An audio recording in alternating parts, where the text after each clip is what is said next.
A lot of women are walking bags of trauma. Can we have the conversation in Nigeria here before we reach abroad first? Yes. Thank you. I want to see that example he gave happen here first, because we're all hypocrites here. Yeah. Now that we're in the UK, Mariah has gone crazy. She's not a witch. Thanks for staying with us. So who is going to help the African woman or the Nigerian woman? Now, this story is about the Metropolitan Police in the United Kingdom.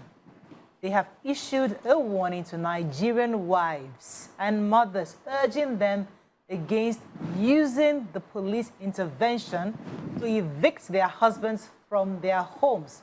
Wow. This message was delivered during a church service at Divine Restoration International Church in Camberwell, London, targeting predominantly a Nigerian female audience.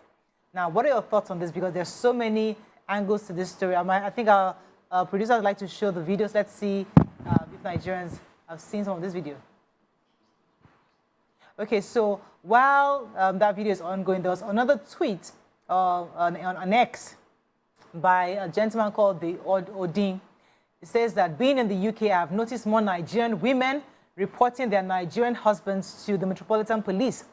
Agba, I think extended families back home need to start calling their married female children to order. While abuse should never be ignored, many of these reports come from minor arguments that could be solved without involving the police. Some women use the police as a way to control their husbands, knowing that once a man is reported, his life can take a serious hit.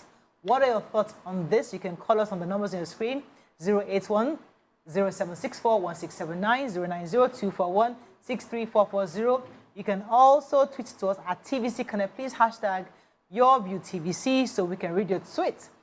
We'd also like to hear from our Nigerians living in the UK, and let us know your thoughts, because, a lot of women, that I started with, who's going to help the Nigerian woman? Because the Nigerian woman usually, the average or the traditional Nigerian woman is takes a lot of things, a lot of emotion, a lot of jabs in her marriage, I would say.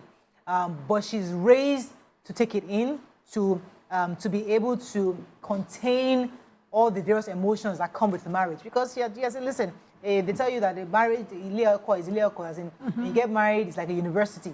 You're going there, there'll be ups and downs, there'll be failures, there'll be triumphs. But at the end of the day, you'll be happy because your children would be responsible adults in the future.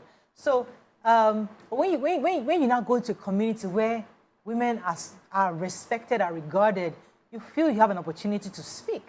And many of them then begin to use that system to be emancipated somewhat. So what are your thoughts on this? Let's start from the part of these policemen. I mean, for me, I want to state my personal view on this, and let me not express my personal view, because the man came, now brought Oyinbo people just to buttress his points. For me, this I felt that way too. I felt this is still patriarchy speaking, for my own personal view, because he knows he has a form of, he calls Bob, calls William, he calls a few of his boys, let's go together to the Nigerian church and tell them, because he's now speaking the Nigerian patriarchy to Nigerian women. That's how I saw it. But what are your thoughts on this video? Okay, absolute power corrupts, absolutely. And so the way the power corrupts an African man in patriarchy, he flips in the other side where there's no patriarchy. And you see women now exercising powers the way they saw their fathers did to their mother and becoming men.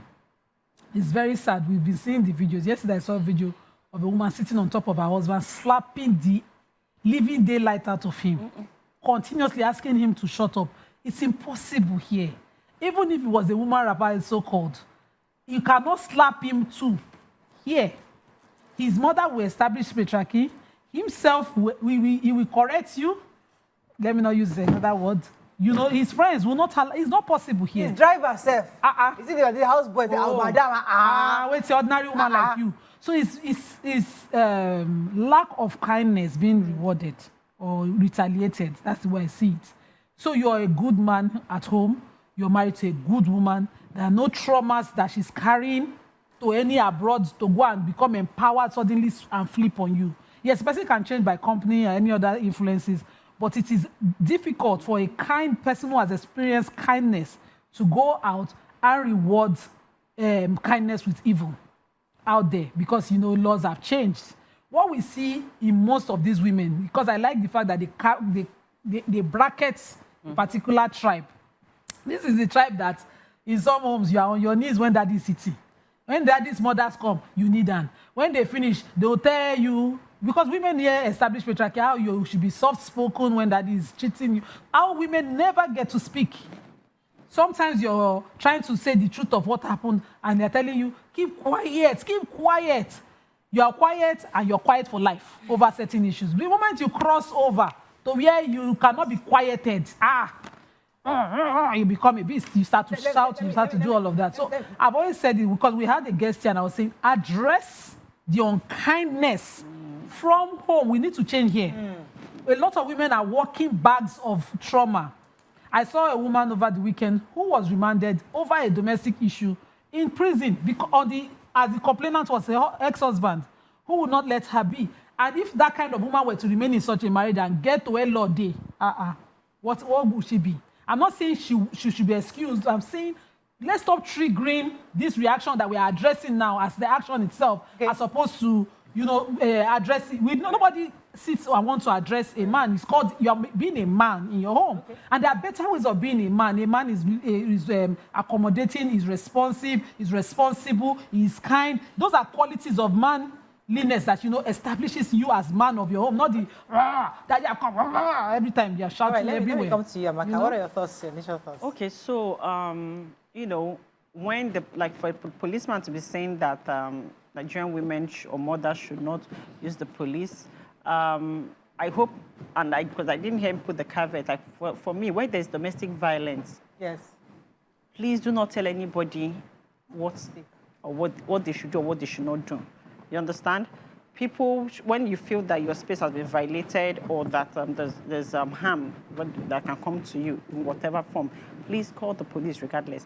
But then in situations where you're trying to take advantage as a woman of the social benefits, because you're in the UK, there are benefits that come to you when you do things like that. You get the housing benefits, you get some financial benefits, as the custody of the kids go to you.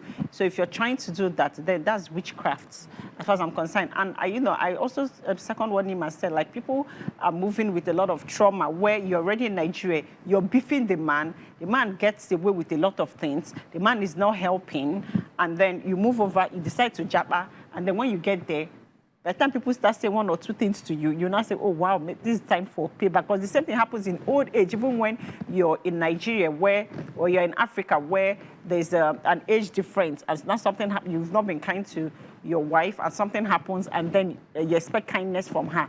They turn on you. So, I keep preaching intentionality in marriage or relationship or partnership. Yeah. When you're kind or nice to somebody, automatically they want to be nice to you.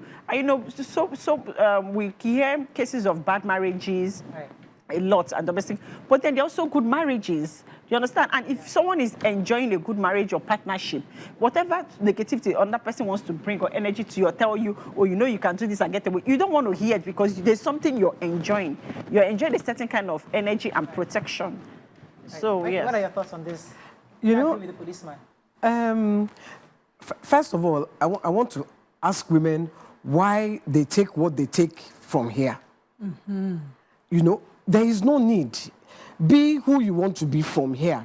It's not that when you reach there, because what has happened is that, and the man was pointing it out, what has happened is a lot of women get there, they now become oga, drive the man out, then their children need a father. And so what is happening is our young kids are turning to the streets because they don't have that father figure. And that's what I understand about what this guy has said. Okay. Because see, let us all question ourselves. When we were kids, if your mother shouts from morning till night, your father only has to shout once. Shut up there. Finish. Well, you will respect yourself. You will respect everything about you. But because you have that father figure. So that father figure was like the covered for the family. The leader. Now, when you don't have that, what you have is kids taken to selling drugs, our own young Nigerian kids who have such a huge potential, or they have huge potential, and it's not being what's the word? Harness. Harness, thank you. Because the women have decided, I will go it alone. I think if you are going to be what you are going to be from here, don't go there and start. Let me try to answer your question, YK, because I've been thinking of how to say it without saying so much. But you see, do you think, now I'd like us to go to the part of what that policeman said. Yoruba women. He was very specific. I know that Nymah didn't want to go. That's the tribe he was focusing on. Now, and I wanted to hop on that because I get a sense that for Yoruba women specifically, there's an invisible leash that culture has on us, tradition, that makes you hush and say, you know what, you keep things to yourself. Because there might be, there are possible other tribes don't have that kind of leash. I mean, I as a Yoruba, because I know that when I speak to maybe my Yoruba friend, there's a way we reason. When I speak to a non-Yoruba friend, there's another way they reason that I find admirable. I love your boldness. I love your confidence. I love that you can even be very, very expressive of how you feel. So sometimes, from what he's saying, because he's saying a lot of Yoruba women, there's this leash that culture has on you that you keep quiet. You now get to a country where that leash is no more there. So the boldness that maybe an Amaka would have that she had in Nigeria, Amaka will have that boldness in the UK and she'll be fine. But this Yoruba woman, this same boldness Amaka has, she'll go and have it in the UK and the man is interpreting it as, when did this nonsense start? And it's just confidence. I agree with you more. Let me pick one example. Because, I was talking on kindness. So, a Nigerian Yoruba woman gives birth. Her mother-in-law comes in to help with the baby, but rather than help, she comes in with 2 cousins, of her baby, from maybe 2 of her own children who live with her. All 3 come in. They wake the woman up in the morning. This is culture. I'm talking real life. I'm translating it to, and they call it culture. They wake her in Yawo, Kilamaje. She's confused. She just had a baby. She's adjusting to motherhood. She's adjusting body, hormones, everything. This is a mother. Her mother-in-law who gave birth to her husband, who's supposed to understand her, but patriarchy. You go like, oh, you can't talk to your in-laws like that. Oh, Rolano, the girl cannot ask for help. Neither can she complain. Flip it. You get abroad. The woman looks in her neighborhood. The old man is throwing out the bin. He's getting the groceries. He's making the food for his wife. The law here is different. Oh, yeah, Debo, can cook for me. Debo, now you have 2 Ezabi. Well, I will call police for you. Can we have the conversation in Nigeria here before we reach abroad first? Yes. Thank you. Can the woman go raving mad and say, Debo, can you see I just had a baby? I'm bleeding down here. I'm bleeding on my chest. I'm tired. Can you help? Can Debo on his own, without being told, know what his mother went through when they born his younger ones, and be kind, so that the woman does not cross border and learn witchcraft overnight? Because when she puts up with, when she comes to him, say, no, I can't tell my mother no. No, that's my elder sister now, my big sister. How can you? The woman is looking, and the mother, our own mother, will not say, let your marriage work. All of us went through it too. She'll be looking. She now crosses. Hey, people get low. And then she becomes a witch overnight. Because the point is that I want to see that example he gave happen here first, because we're all hypocrites here.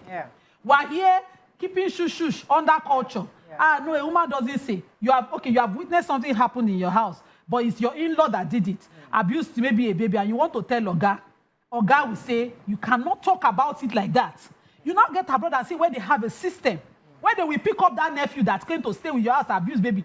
They will pick him up overnight. You now get empowered overnight. Somebody now comes and preaches. Because we are not addressing their causative triggers. Factors, we must address. Let me take Kenny. I'll come to you, Amaka. Thanks for calling, Kenny. You're live. Volume, please. Go ahead. Good morning, Kenny. You're live. Hello, Kenny's on the line. Yes, go ahead, please. Okay, thank you for the program. I so much appreciate the type of program you are doing this morning. There are so many factors.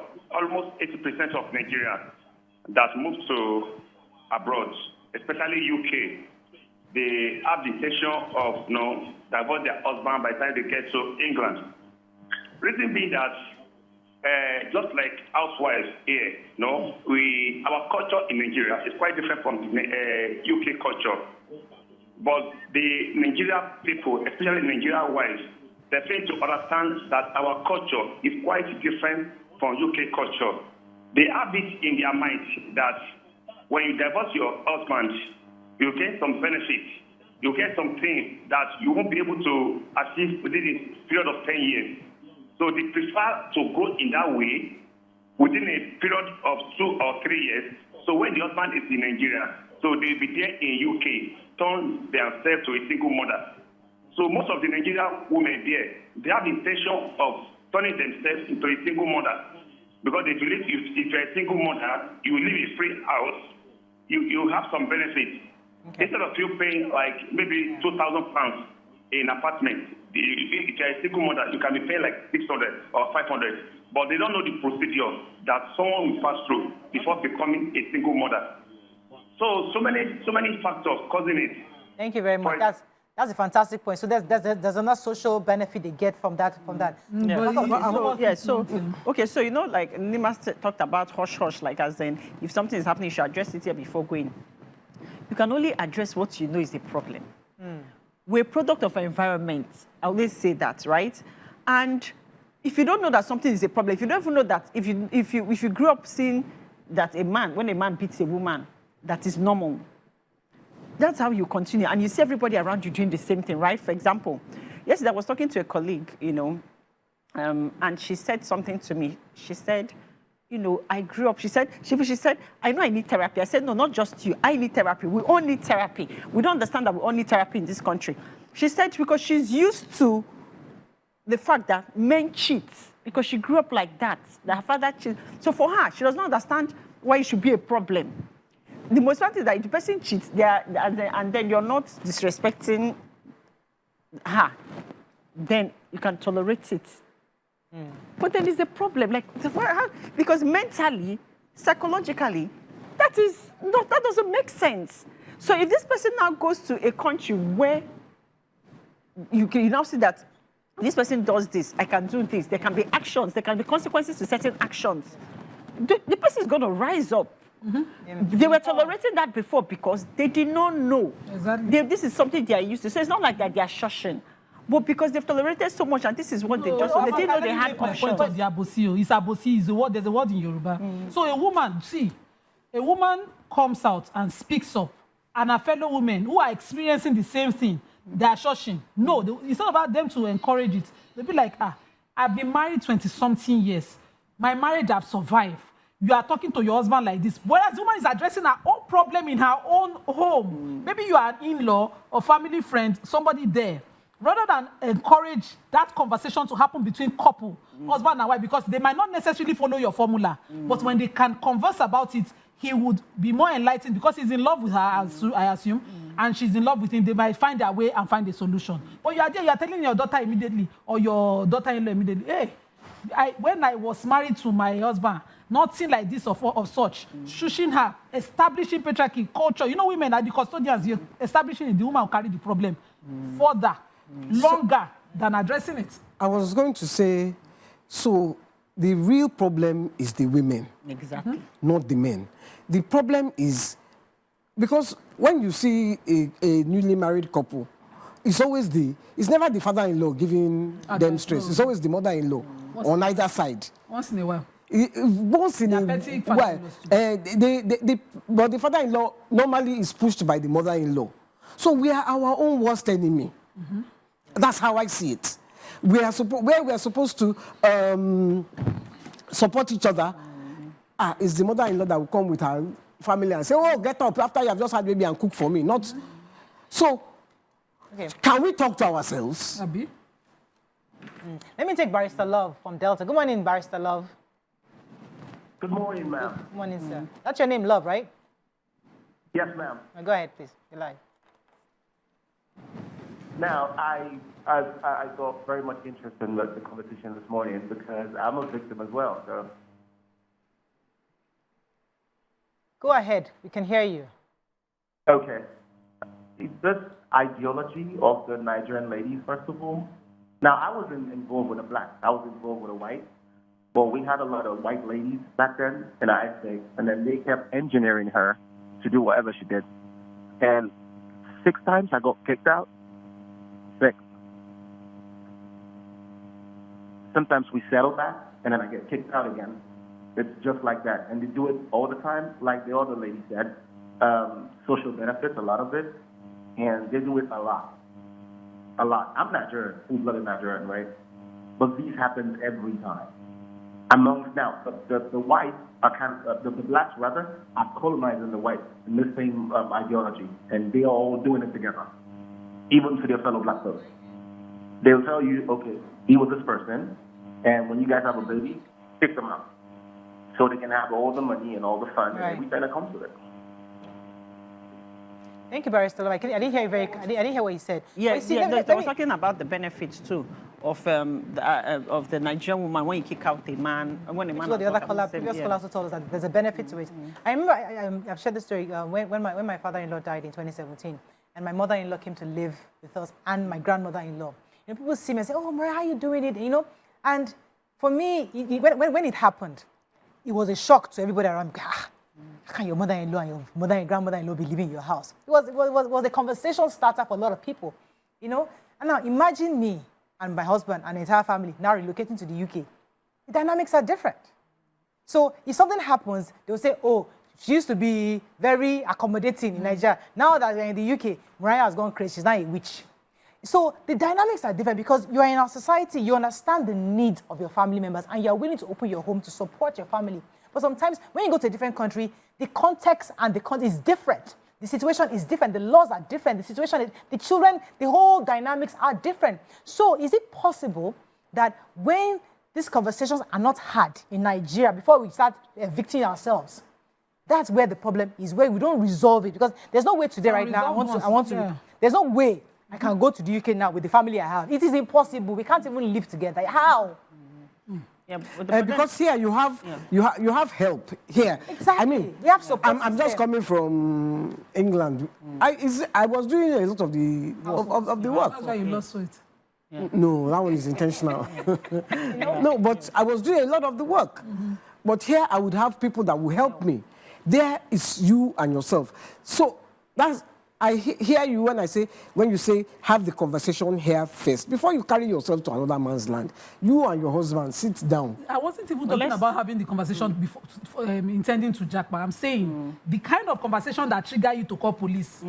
Have it as a Nigerian living in Nigeria without a jack.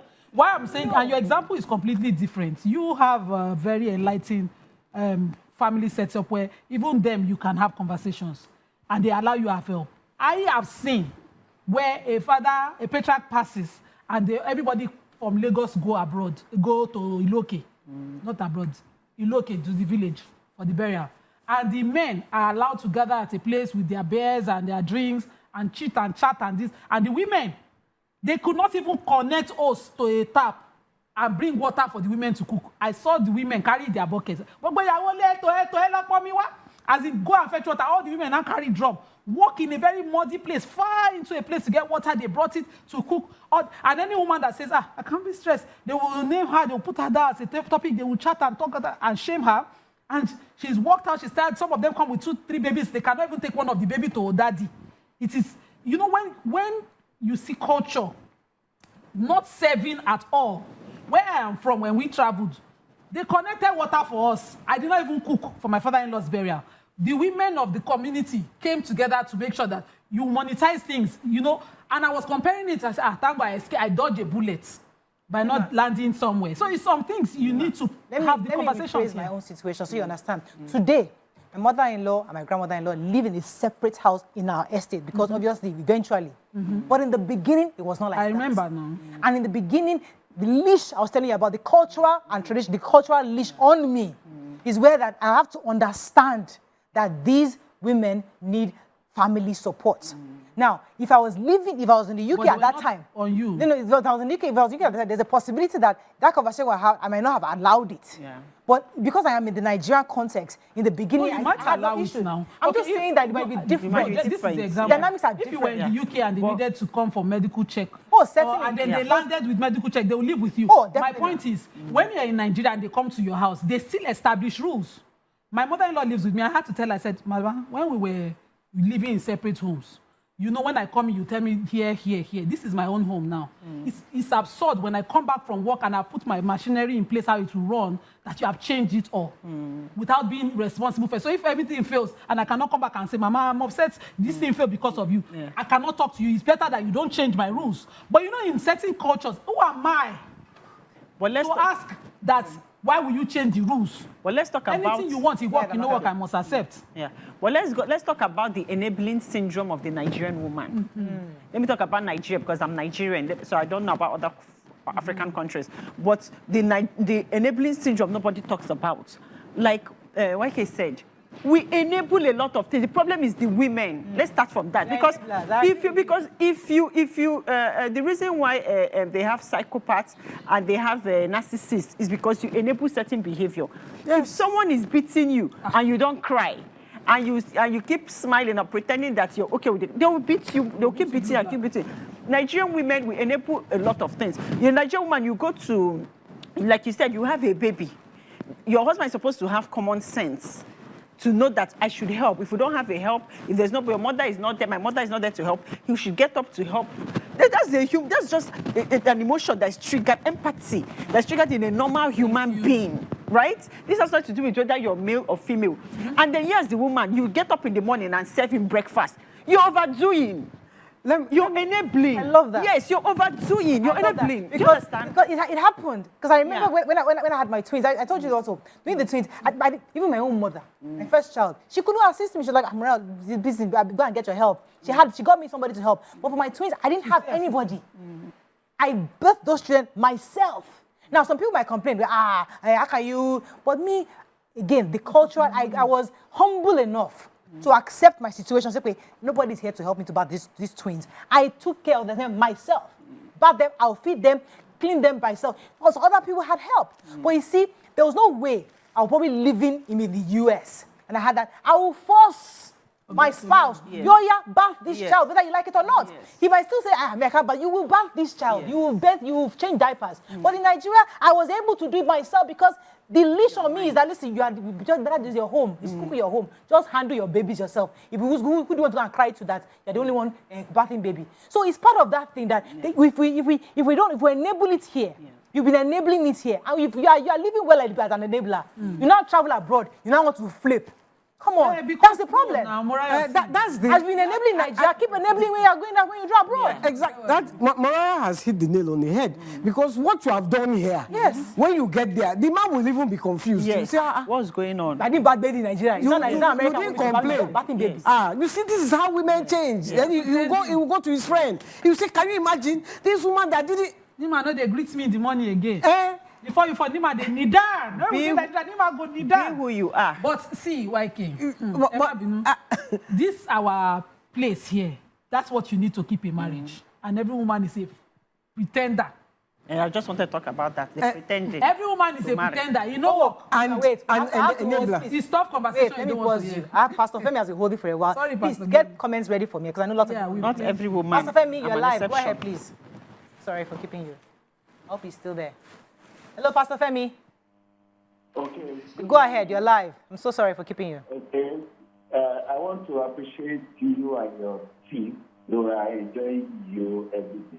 Thank you, sir. I want to allude to what my beloved sister Nymah said.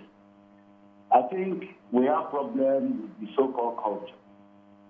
Anytime I have opportunity to talk to people, I tell them most of all these cultures that you're talking about are given to us by our forefathers that are no longer here. And some of them, they gave those cultures based on the best of their knowledge and exposure at that particular time. And everything evolves. And we allow everything to change, but we want marriage system to remain in status quo as of old. And it's no longer working. So what I want to appeal, like me, I've been married for over 23 years. There's nothing I don't do in my own house. I cook. I wash dishes for my wife. Anytime she's cooking or she's not even around, I will do all those stuff. And that is what men find very difficult to do. So we need to start changing the mantra that it's not only girls that should cook. It is not only the girl child that should sweep. It is not only the girl child that should wash. Let us start changing this thing from the family setting. And that is what can actually, we are going to evolve from there. But now a guy that was trained, that is okay, men don't sweep, men don't cook, men Thank you so much, Pastor Femi. So, you're very correct. Let's take a comment on social media. Go ahead, YK. I was going to talk about this. I've said it on the show before. When I was still living, I was still married. And, you know, I was very irritable because I just had a baby and everything. And there were so many things I noticed wrong, where you will be doing the work, the man will just sit down. So I used to get very, very angry. And then I went to my neighbor's house. And she had a 3-year-old son and a 5-year-old daughter, and she was saying, he will not, the guy will go to the kitchen. My son, if I tell him to go, he will be crying. He will be crying. So I was so angry. Hey, look at this is how they started. This is how they started. Because your anger on her. I didn't say anything to her, but I was angry that she was making the daughter go to the kitchen, but the son. She said, no, he will be crying if I say he should go to the kitchen. So I said, this will be a useless mother-in-law. That's how I was thinking. Look at what she's doing. Mrs. Tijani said that men deserve what they are getting in the UK. We have badly brought up men. If he was treating his wife right, the woman will have no cause to throw him out. I have Medina saying a good and non-toxic marriage is same all over the world, but an oppressed marriage seeks freedom and amnesty at any given opportunity. So we need to remind them. Somebody else says, why will a woman kneel down to greet her husband in Nigeria and get abroad and change? What does it matter, home or abroad? We should stop being hypocrites. So if you have been enabling in Nigeria, continue to enable. Look, it takes that enabling to keep a marriage. According to your aunties and mothers. Yes, it's enabling that keeps your marriage. No, be your real self. But sometimes you don't even know you're enabling because you don't know better. Your real self was not an enabler. You for no state. How many women are but their your real mama self? don't go agree. Nymah. Your auntie don't go agree. It takes a pretend. Let it go. Yes. See, how many of us are our real selves, YK, in this marriage, in this institution called marriage? How many of us are our real selves? That is, I mean, look, there was one day. How many of us are I went out. I was in England. I went out and I got home, my grandchildren hadn't eaten. So I was like, well, are you the children? She said, tell Benedict. It sounded strange. I said, who? Tell who? She said, Benedict, the kids haven't eaten. Benedict will go and cook. And that's Oyibo now. That's Oyibo life. People married Oyibo. She married Oyibo now. My parents are Nigerian. My dad cooks. Let me give you. Can you imagine this Nigeria? Yeah. In this Nigeria, you and your Nigerian husband. Okay, let me the mother-in-law will say, daughter, my son, my grandchildren have eaten. Go and tell grandpa. Go and tell husband. Husband!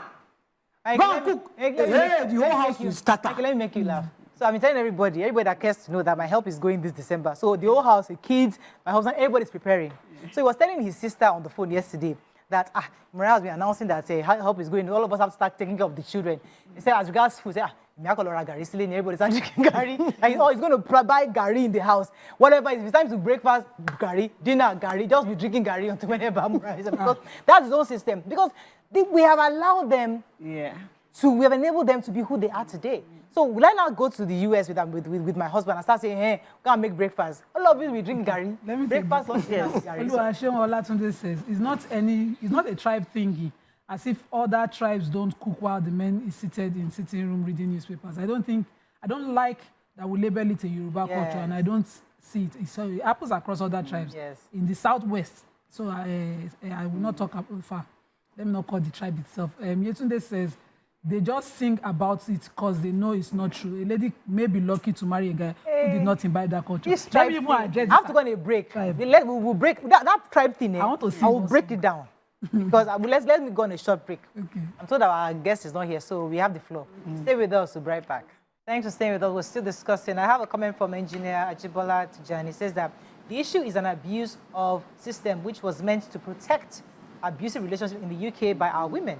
It's now more of a social status amongst them. I hope it will not be too late before they realize the evil behind this trend. According to the police officer at the church event, he says it has been estimated that more than 70% of the Yoruba women in England, Wales, and Ireland are single mothers who threaten the fathers of their children with the police because of their welfare benefits. So that's an important part. You are taking advantage of the system. You are abusing the system just because of welfare benefits. That It's penny-wise pound. Okay, so let me advise the men. You know that we said something here that Nigerian women, that there are lots of pretenders, and that you have to be a pretender to be able to keep your home as a Nigerian woman.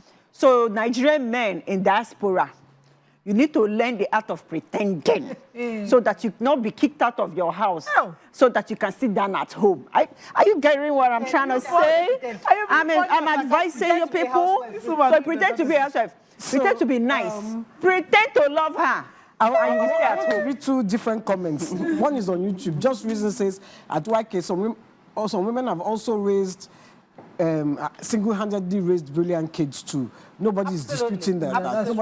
Then, Akiade, this is on Twitter, says, on X, sorry, the real issue is being bypassed, and that is the fact that the children are taken to the streets to live a life of crime.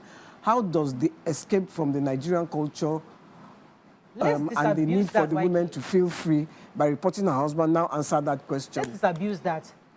Fathers are important in a child's life. Yes. However, there are single women that have raised amazing children. Yes. Exactly. Now, they found ways of doing that. You find father figures, either uncles, brothers, there are people around who can actually be a support, even pastors, even your neighbors who can be father figures. So the point is that let's not equate the fact that somebody is fatherless, there's no father in the picture, to bad behavior, becoming a bad child or behavior. The father dying, because the woman will not raise her Exactly. So let us not. Because I was a single mother, but of course my daughter had father figures. Yeah. And her father was even still very present. That's the point. In her life, because you can leave your husband or your husband can leave you, but he's still present in the life of your child. Because whether you like it or not, two people made a child. Yes. Exactly. Yes. Well, not now, there is artificial insemination. Yeah, but still. Two people made a child. Two people have a right to their child. A child needs the balance of home, and he needs it in a balanced way. So an abusive husband is being seen by their children, and that can damage a child where the child is not doing well. So let's just be kind, really. In this whole thing, We have to kindness. I'm told our guest is here. We'll have a part 2 of this because the abuse part, we talked about it a bit, and then the genesis of it and how we are enabling. And I don't want to make it factual that we're all pretenders. Yes, some women pretend, but not all women are pretenders here in Nigeria. There are women who don't pretend. Amaka said, the women are pretenders. So men, you self start to pretend. Chicken, That's all we can take on this segment. But I think in a nutshell, really, we need to respect each other and respect the laws, and don't also understand that children are involved. So in anything you're doing, make sure that you first. Let's go on a very short break. When we come back, we'll bring in our guests from our Abuja studios. Stay with us. We'll be right back.